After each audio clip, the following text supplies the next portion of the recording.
Okay, seriously, man, what is going on with our defense? Yeah, man, I don't know. It's getting a little concerning. I mean, do you think they've just been flat ever since bonus was brought on? I mean, we give up like 40 to 50 shots a night. And the nights that we don't give up that many shots, we give up like 5 or 6 or 7 goals. Yeah, who knows, man. Who cares, man? We won. Stars win 3-2 in the shootout over the Colorado Avalanche. That game was not good for my blood pressure. Let's talk about it. So obviously, going into this game, the previous games have not been so pretty. We somehow stole 2 points in Tampa Bay. I still don't know how we pulled that off. We then went down south to Sunrise, Florida, and got absolutely demolished by the Panthers. We then went back home and got killed 5-1 by the Calgary Flames, going into the holiday break. Merry Christmas? So I was expecting the Stars to come out pretty flat, especially just coming off the 6-day break and getting killed in their last 3 games. And then Tyler Seguin happened. So Tyler Seguin's going after the puck on the half boards in the neutral zone. He just kind of throws it over to John Klingberg. He enters the zone and he just gets lit up by Zadorov. But before he gets lit up, he kind of just gives it over to Alexander Radulov. He and Tyler Seguin have a little mini 2-on-1 in the slot. Alexander Radulov over to Seguin, buries it, 1-0 Stars. Only 62 seconds into the game. Wow, they looked energized. And it kind of sucked because I didn't get a chance to see the beginning of the game because, well, I am also a fan of this team who was getting blown out in the Peach Bowl. I've actually just received word that Joe Burrow and Ed Orgeron are now co-owners of the University of Oklahoma. Well, it makes sense how they dominated us today. Okay, maybe I'm getting a little off topic. Back to hockey. So with a 1-0 lead, the Dallas Stars continued to apply the pressure on Philip Grubauer, and he kept on answering the call. And the Avalanche got a few chances, but they were getting outshot at one point 12-6 towards the end of the first period. And one of the reasons that the Stars were getting so many chances was because the Avalanche could not stop coughing up the puck in their own zone. Now, I've been hearing a lot of hype around the Avalanche. They're a young, talented team. They could easily compete for a Stanley Cup this year. But if they want to do that, then the one big thing that they need to get under control are the turnovers, because that will kill them in the playoffs if they don't get that under control. Now, as the first period was ending, I think there was about a minute left.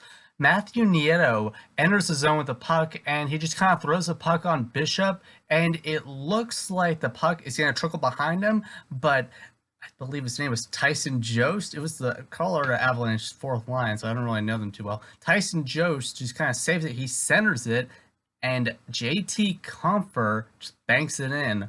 Tie game, 1-1. So not much really happened to start the second period. The Stars and Avalanche kind of traded chances. We got some chances on Grubauer, but he did what Philip Grubauer does best and just robbed the Stars.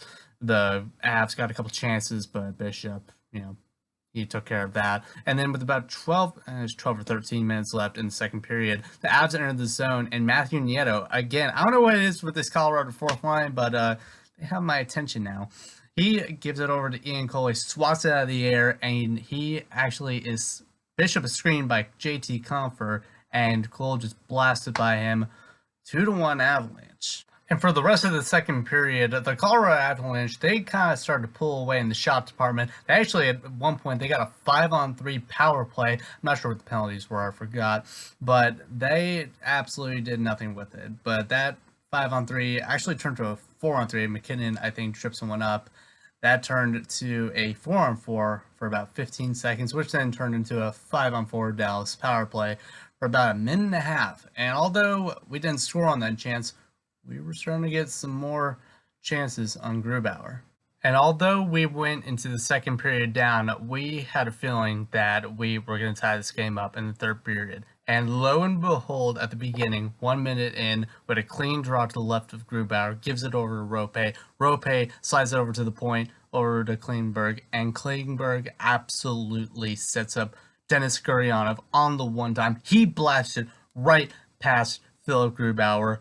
2-2 tie game. Now, I have to say, out of all the players on the Stars this year, Denis Gurianov has to be my favorite surprise of the year so far. Now, before the season started and at the beginning of the season, I wasn't really sure what his role was going to be on this team. I thought he was going to be kind of on the AHL, NHL bubble for most of the season, maybe play a couple, 3 games here and there if an injury happens. But he's been slotted into the fourth line, and he's scored 14 points in 34 games, and he's actually 8th on the team in points. So I am thrilled with his production so far, and I'm really excited to see how far he can go. Maybe sometime down the line he could be a second or first liner. Who knows? Now, for the rest of the third period, both the Stars and the Avalanche had so many opportunities to take the lead in this game. It was ridiculous. Cale Makar had a shot on Bishop, but all he could catch was the post. It was terrifying for me. And then later in the period, Mikko Rantanen, it looked like he had a wide open net to shoot at, but he just kind of whipped. Actually, no, Bishop just made an amazing save. He just sprawled out and stopped it. We then headed into overtime, tied 2-2. Now, at the very beginning of overtime, the Stars basically immediately gave up a 2-on-1, and of course, it was Nathan MacKinnon and JT Compher for some reason out there, maybe because the fourth line was showing up, and I thought we were going to lose the game, but no. Bishop made an amazing save, and there was still hope for us. And towards the end of overtime, with about 2 minutes left, Nathan MacKinnon trips up Klinger, and the Stars get a power play. And with 45 seconds left, Alexander Radulov over to John Klingberg. Klinger fires, rebound, Radulov! Well, hello, Alexander. I don't believe we've ever met before. I'm Philip Grubauer. What's that? You want to put the puck past me? Too bad, buddy. How? So we head to the shootout where the Dallas Stars are 1-2 thus far this season. But fortunately, our luck would change tonight. Joe Pavelski is first up for the Stars. He comes in, he weaves around in front of Grubauer, he shoots, short side, scores! 1-0 Dallas in the shootout.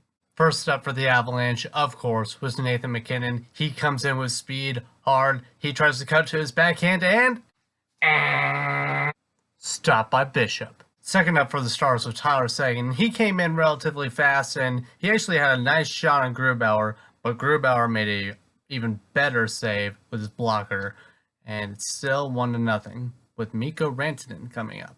Now, Mikko Rantanen came into the zone, and he curled hard to the right, and he tried to kind of dangle in front of Bishop and tuck it in behind his leg, but Bishop read all the way, stopped it with his right leg, and still 1-0 with Alexander Radulov coming up with a chance to seal the game.